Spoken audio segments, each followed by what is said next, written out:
It is Tuesday morning. It is the Ahysen Nation program. We're glad to have you on the program with us today. It is Tuesday the 22nd, and we're all geared up around here for wild weather later this afternoon. So get where you're going and kind of hunker down and make sure you have the WAFB First Alert weather app on your phone, and all the alerts that you can, turn them on, and make sure your volume on your phone is turned up, because you will not get the alerts if your volume is down.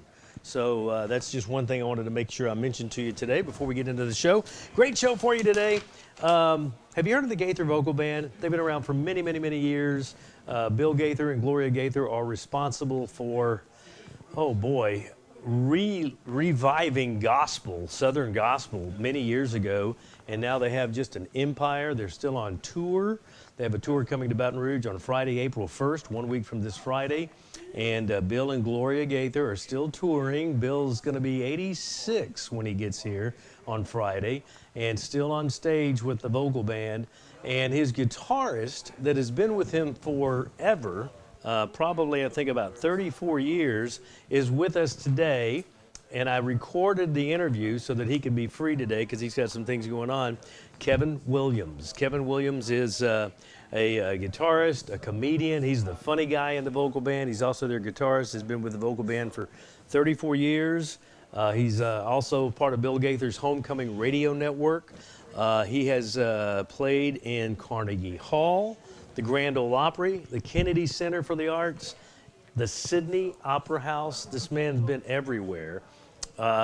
He was touring with a million-selling artist Wendy Bagwell and the Sunlighters for a long time, and for about 5 years. And as part of that group, Kevin was inducted into the Georgia Music Hall of Fame back in 1989.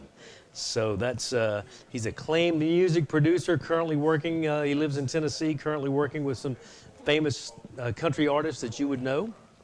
He has performed with the Booth Brothers, John Conley, Larry Gatlin and the Gatlin Brothers, Vince Gill, the Happy Goodman family, George Jones when he was alive, Lee Greenwood, Sandy Patty, Rodney Millsap, Oak Ridge Boys, Lulu Roman, remember Lulu Roman? Lulu from Hee Haw in the Day, Connie Smith, Statler Brothers, Conway Twitty, Paul Simon. The list goes on for who Kevin Williams has performed with. And he also has a charity that he founded in 2014. He's originally from Kentucky, now lives in Nashville.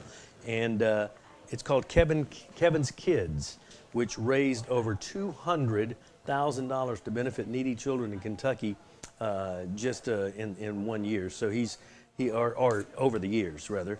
And he likes to say that he likes to put smiles on people's faces to bring joy, hope, and encouragement to audiences everywhere. So Kevin Williams will be here in Baton Rouge on Friday, April 1st. At the newly renovated River Center Performing Arts Theater, and he is with me today. Again, we recorded this interview a little while back. I want to introduce you to the man, the myth, Kevin. The man, the myth, the legend, Kevin Williams is right here on the Ahysen Nation program today.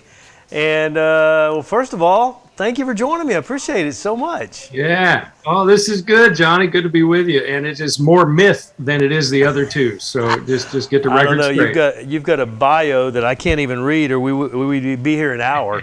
And I knew some about you. I saw you in person for the very first time in Pensacola, Florida this past summer with the Gaither Vocal Band tour. Yeah. So you were just brilliant, and that was a great night too in Pensacola. That was a fun one, and I wished we'd gotten to chat other than just being on the air, but here we are. So this is great. Well, you guys are coming to Baton Rouge on April 1st. It's a Friday night here in Baton Rouge. Are you going to get to stay at all and enjoy some? I mean, we're in crawfish season right now and all of this kind of thing. Oh, I know. You get to stay at all, or y'all going to blow in and blow out? Yeah, it's a blow in and blow out thing, I'm afraid. And we don't get down there nearly enough for my taste buds. So we will dive in a little earlier in the day, and then we'll suffer all through the program that night probably. But it's going to be a good one for sure. April 1st. Yeah, you guys are probably, I think, maybe the fourth or fifth major act that has come through the theater since its remodeling. They went through a major renovation during COVID. When COVID shut everything down, they decided to make lemon out of lemonade and say, hey, this is a great time to renovate this theater. And we've had Fiddler on the Roof, a Broadway production. We've had Rent. Of course, we have the Baton Rouge Symphony Orchestra, the Baton Rouge Ballet Theater, and the Gaither Vocal Band Tour will be here April 1st. So you're like one of the first 4 or 5 back in the theater since its renovation. 2,000-seat theater. It's acoustically, from what I can tell from people that I know at the Baton Rouge Symphony, this thing is a musician's dream to play in.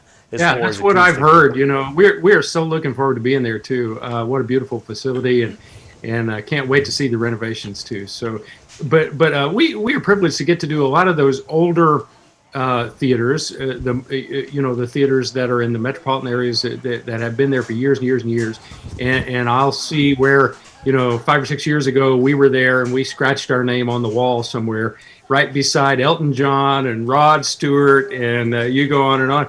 The Gaithers have definitely been around for a long time. And I've been there, if you can believe this, almost 30 years now. December will be 30 years for me.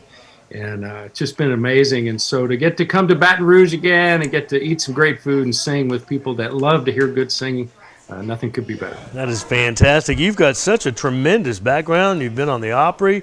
You played in Carnegie Hall, Kennedy Center. Oh, the Sydney Opera House. How was that to play in? Talk about acoustically wonderful. It was amazing. And we did a videotaping over there, actually, at one point with the whole Gaither Vocal Band and some friends. And the place was packed, sold out, and just an amazing night. And I have a funny story about that. So they came out. We were doing a taping. It wasn't live, but it was a TV taping. So they prepped the audience and said, hey, this is the way it's going to run, and the lights will come up and down, blah, blah, blah. And I'm sitting there with a guitar on. I'm leading the band. I got the band ready to go because we're going to play on the Gaither Vocal Band. And so I have a little headset mic over there, the way so I can talk to the audience and do some humor stuff. And I was supposed to introduce the Gaither Vocal Band. I thought, this is neat. I'm in the very prestigious Sydney Opera House, and so this would be great. And so I said, boy, we're so glad to be with you. All these stateside are just revved up. So let's just not waste another second. Would you please make welcome the Gaither Vocal Band? And there was tremendous ovation. The guys came on and sang. When the video came out, they had replaced my introduction with an Australian announcer. And so you get the Aussie dialect, and it was great. It was wonderful, but I'm nowhere to be found in the introduction. Isn't that awesome? As a guy that MCs so many things in the course of my year, that is hilarious. Yeah. You've been hilarious. There, done that. I know.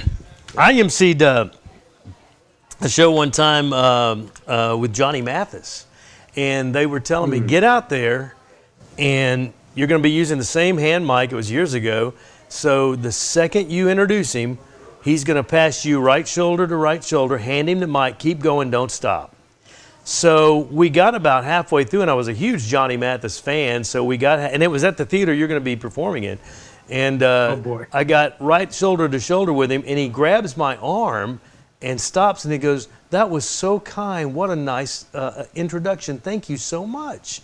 And I handed him the mic, and he patted me on the shoulder, and he went out on stage, and I left. Everybody grabbed me backstage, like, what are you doing? I said, he stopped me. He stopped me. You got in trouble for his kindness. That was a great performance. So the Gaither Vocal Band, Bill Gaither, how old is Bill now? He's got to be about 84, 83? 86 in a couple of weeks. He'll be 86 when he comes to Baton Rouge. I'll be darned. Now, is he showing signs of slowing down? I mean, I can't imagine he's touring this still. No.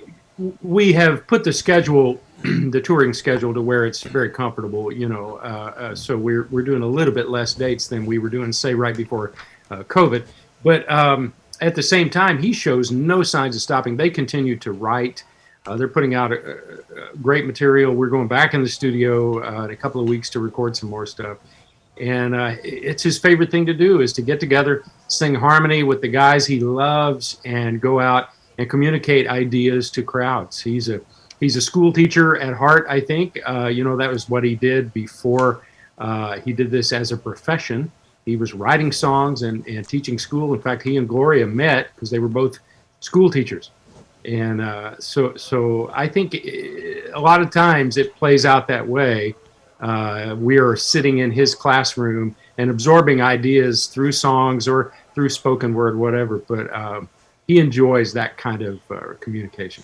He has put more songs and more hymnals and more denominations than probably anybody. I mean, it's just incredible, the songs that are in the United Methodist hymn. I grew up Catholic, but I'm now a United Methodist, and it's just, whether you go to a Baptist, Episcopalian, even a Catholic church, you're going to hear a Bill Gloria Gaither song in the hymn book. Yeah, that's true. Incredible. Next to Fanny Crosby or somebody like that, there are probably more Gaither songs in a hymnal than anybody else, I would imagine. I'll tell you this, it's been about 5 years ago maybe, the American Society of Composers, Authors, and Publishers, which is one of the two biggest licensing agencies in the world for songs and other material, they gave Bill and Gloria Gaither the Songwriters of the 20th Century Award. And that's the biggest award that you can get in that kind of field, and I think well-deserved. And theirs was for Christian music, obviously. But I suppose they've written over 600 or 700 songs, and many of those in the hymnal. And we're just going to sing 3 hours of material when we come to Baton Rouge there. Not all their songs. We sing their songs and other songs. But the majority probably be their songs. And they've made an impact in not only Christian culture, but in culture at large around the world over 50, almost 60 years now. Oh, no, culture at large. I'm glad you said that, because that is exactly correct. Now, I've been to the show. I went to see the show in Pensacola in the summer. Are you guys doing the old, Loretta Lynn, Patsy Cline touring on the bus? Do y'all ride bus from city to city, or do you actually fly in, or what are you guys doing?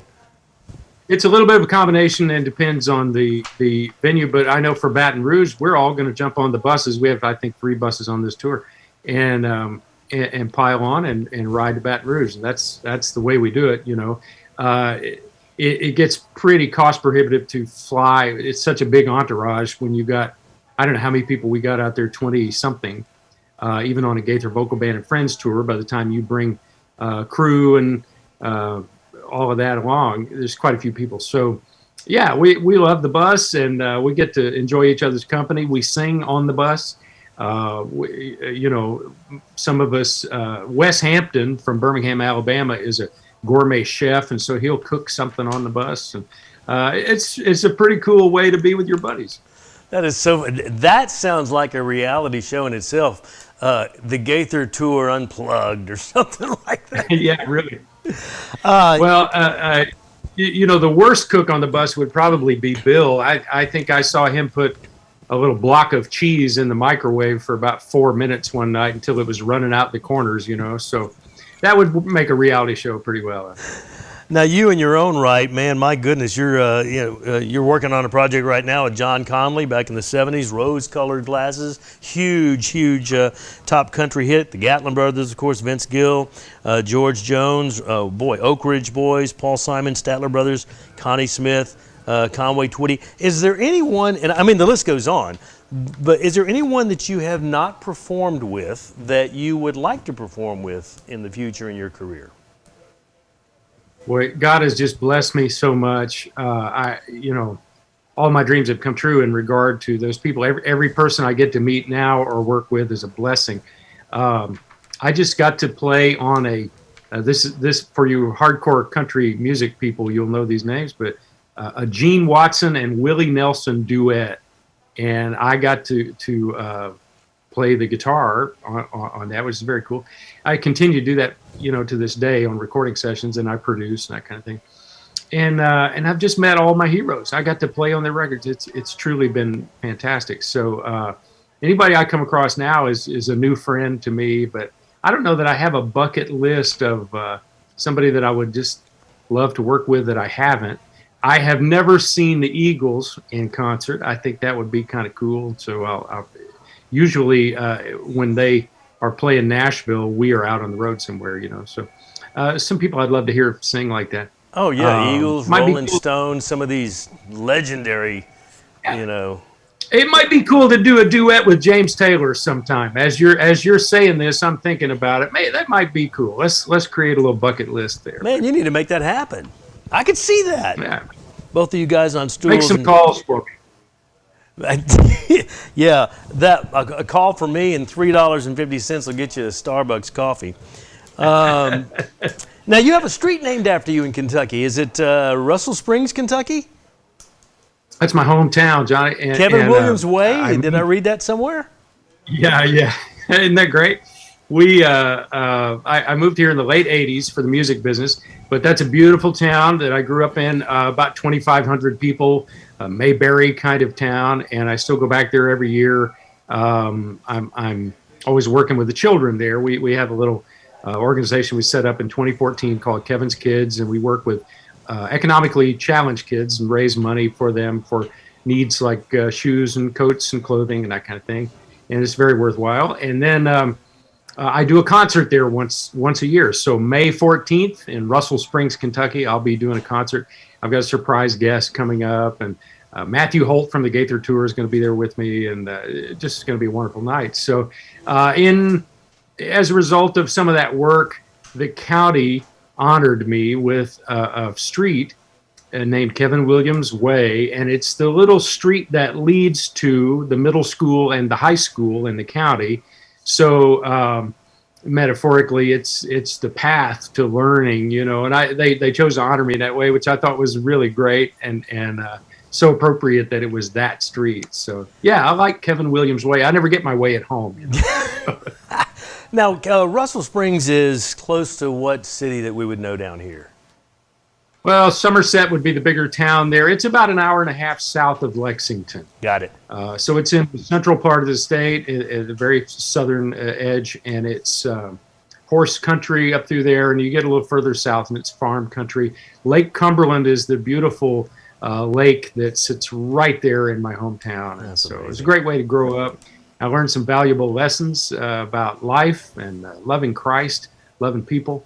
And so it's always worthwhile to go back there and try to hand some of those lessons down to the kids. That is fantastic. Now, you mentioned before I moved here, you're in Nashville, Tennessee now, is where you live. Yeah, I always wanted to be in the music business and work in the studios from day to day. And so I'm in a studio. This is my home studio here. Then I'll be in the studio this afternoon downtown on what they call Music Row. And I'll be in another studio tomorrow, and then out on a tour this weekend. So all of that stuff usually centers around Nashville. And so I would have probably stayed in my hometown, I loved it, but the music industry was all centered out of here. So moved here, and God began to work some things in my favor. Oh, no question. You're where you need to be. Hey, you have a few more minutes, couple of more minutes? I sure do. I'm all yours. I was going to throw out a couple of names and give me a sentence or three on what comes to mind when I say these names. The first one was Guy Penrod. Tall. Let's see. Guy is a dear friend, and a lot of folks wouldn't know this. I celebrated 25 years married to my bride, Kathy, this year. A guy 25 years ago sang at our wedding. He and I were buddies at church before he was ever in the Gaither Vocal Band, and just one of those real life cowboy guys with a big old heart. You mentioned this guy. He's on tour with you guys, Wes Hampton. Besides being a chef, a gourmet chef. Yeah, one of the most disciplined people I've ever met in my life. He is disciplined in every way. Physically, he's got a workout regimen he does every day. Nutritionally, spiritually, he's a disciplined person and one of my dearest friends. Everybody should get to know Wes Hampton. Just one of the most delightful people I've ever met in my life. Marshall Hall. Marsh is a fellow Kentuckian. He's originally from the Lexington area. And so we hit it off. I remember Marsh when he was writing songs and going to college. And this was way before the Gaither Vocal Band. And so I just thought he was neat. He's one of the funniest guys I've ever met. I have respect for how people craft their humor, and the dude could absolutely do stand-up comedy, I think, or situation comedy. But he's one of the neatest people you'd ever want to meet. I always mispronounce this gentleman's last name, Gary McSpadden. Gary was one of the, he was in the Gaither trio years ago after Bill's brother Danny had left the trio. So it was Bill and Gloria and Gary McSpadden. Before that, he had been with the Imperials and even the Oak Ridge, just an amazing singer. And I got to know Gary later in life through some publishing stuff here in Nashville, and I played on some sessions for Gary. And then Gary would do these Gaither homecoming reunion things with us, vocal band reunion. He was in the vocal band when Bill formed the vocal band. So a lot of history there, and one of the finest men. He passed about a year ago, and it's a big loss for us. He had a pastor's heart, and I would probably, if I were to assign a word to him, I'd just say kind. He was a very, very kind man. I remember seeing him on a lot of the homecoming tours in his later years before he passed away. Got three more real quick. Oh boy, Mark Lowry. Yeah. We always put the zany label on Mark, and he is that. He's also one of the deepest thinkers I've ever met in my life. He asks great questions out of life and out of himself, out of other people. He's and I'm working on projects with him. We just released a duet project. Every guitar player needs a great singer, so we've got a project out with just my guitar and his singing now, and that's a lot of fun to do. But to write a song like "Mary, Did You Know" with that kind of depth, and he's eternally curious. I love that about him, that he's not afraid to just ask questions and dig and find. I wish everybody could see that side of him, but you're always going to see that off the wall side of him, which exists too, and makes us all laugh. He's brought a lot of joy into this world. Yeah, he's back from where I'm from, the Houston, Texas. He's in Houston, and I'm from the Houston area. A couple more. Vestal Goodman. Vestal, what a sweetheart. She was one of my heroes. Growing up, I would watch the Gospel Jubilee, which was a syndicated show on Sunday mornings back when I was a kid. And the Happy Goodman family would be on there. And they also lived in Kentucky, Madisonville, Kentucky, which is quite a ways from where I was. But I would always hear those songs coming out, man, and I just thought she was great. And then to get to meet her later in life and play on, I don't know how many records for the Goodmans I got to play on. And then when our little girls, I have two daughters, and when they were both about 6 months old, we would get a little package in the mail from Sister Vestal, and she bought both of their christening gowns for them when we had them dedicated.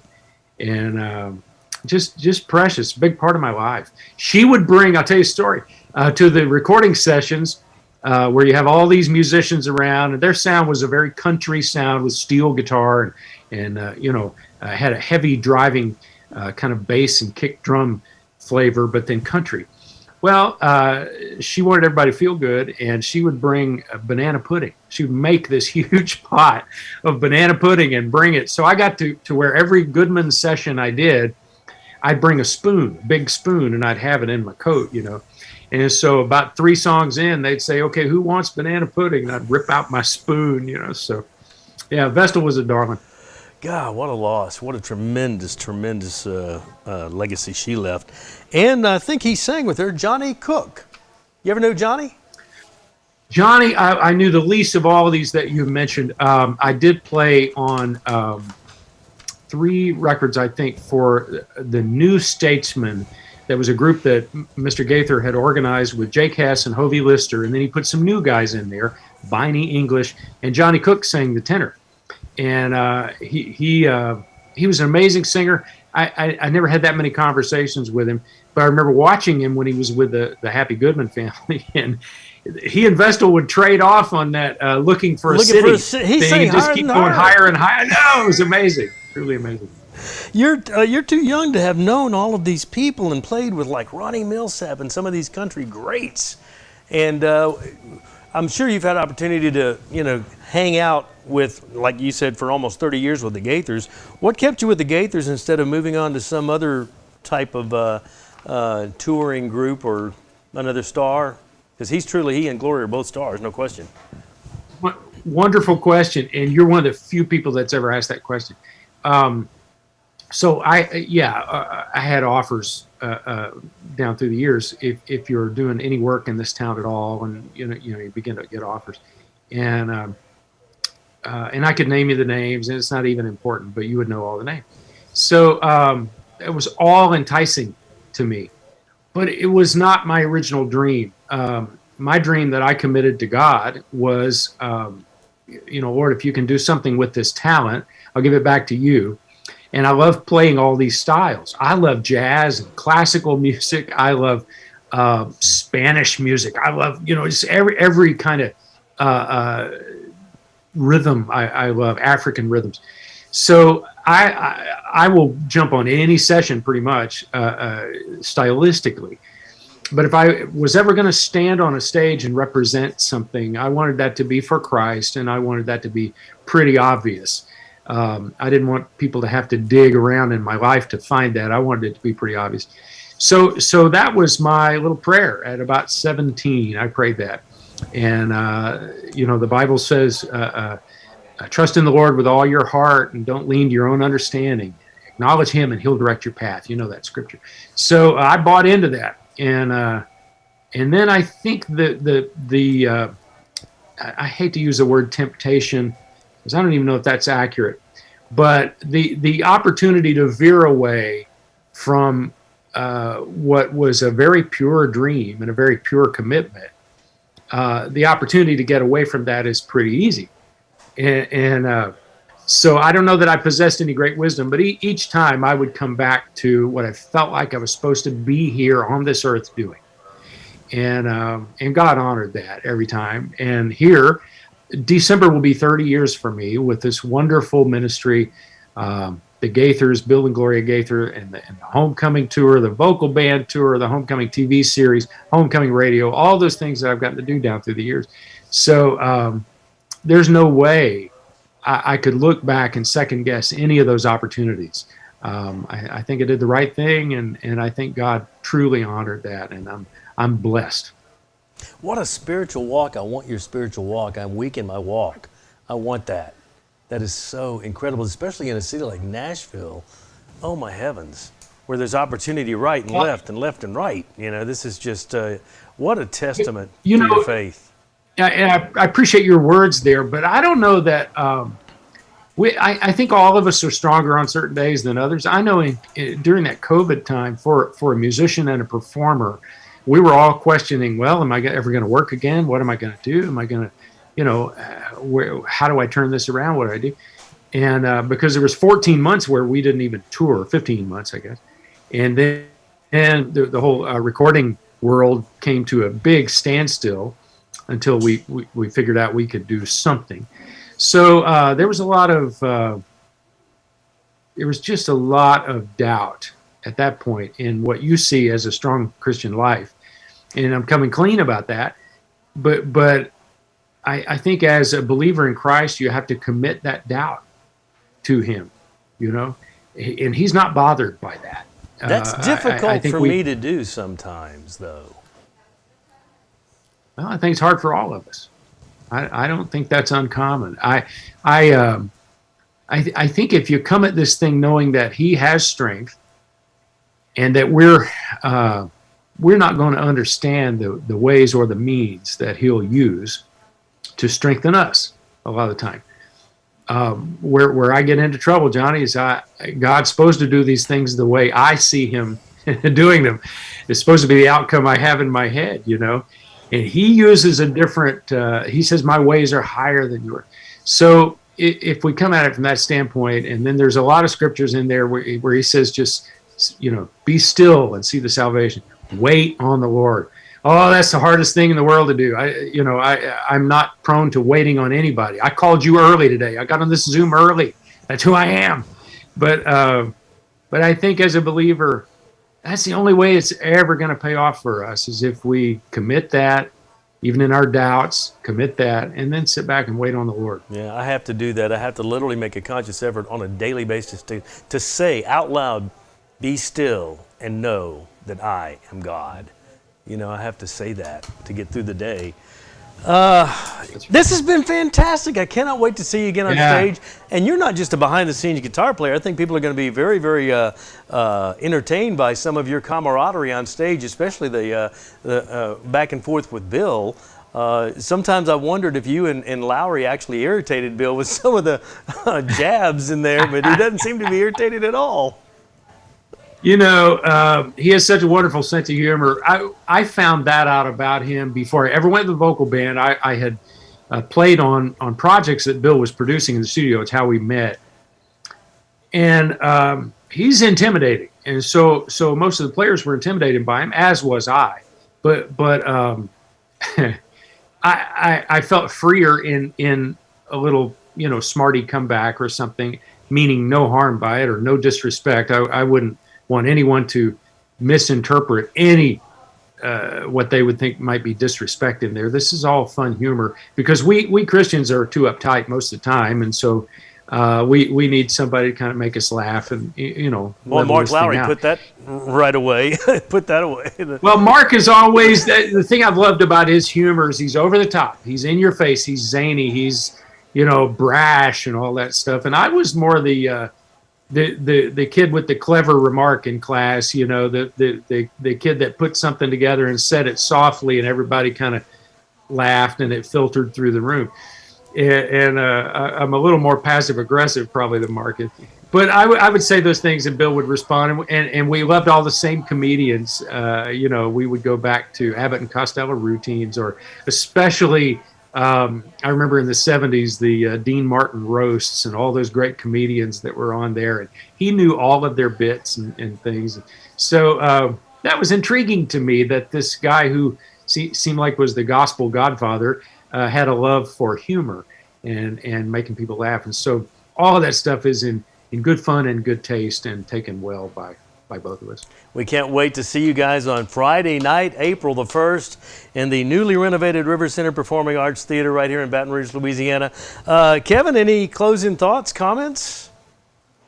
Gaither.com is the way to get tickets. Go to Gaither.com, and it's just a couple of clicks and you're there. Hey, I've enjoyed being with you, Johnny. This is fun. If you'll promise that we can do this another time, I would love to come on and let's talk about anything you want to, because I'm wise in all areas. And all right, Mark Lowry. I love what you do, and keep it up, my brother. Thank you for everything. Thank you so much, and I will definitely hold you to it and let you come on and promote some of your projects. I'm intrigued about the John Conley thing you're working on, so we'll definitely have to get back together. That sounds great, my brother. Take care, and we'll see everybody on April 1st, April Fool's Day. Take care. See you later.